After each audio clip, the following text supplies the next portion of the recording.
黄昏宫妈祖海巡船队对高雄中魂港出发，30多只船经过5点钟来到安平渔港。这摆回乡是地方宗教大事，专区出动10间角头庙。灵济殿安平开大天后宫除了出海迎接，嘛伫码头供应圣驾。台南安平灵济殿、观音亭，包括开大天后宫这有宫吼。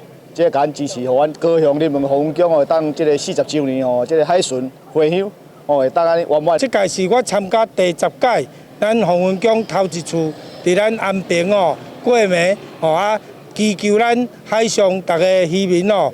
大家安尼平安顺遂。高雄市伫2013年，甲黄昏宫妈祖海巡订立做民俗文化资产，会当讲是全台唯一，4档接一科。上主要是保庇临河、安平两地的渔民，渔会会当丰收满载，出入拢平安。非常高兴能够来到安平，那也谢谢安平区的招待哈。我们今天会去卢济殿。 天后宫，这2天时间的欢迎咱大家作为来欣赏 AMC 啊，他们整个船只啊会把灯光放亮哈，会非常的美丽，非常的雄伟哈。这回绕境团队将近3000人，黄昏宫妈祖镜头摆主家伫安平开大天后宫，相信会当加深两地的友谊。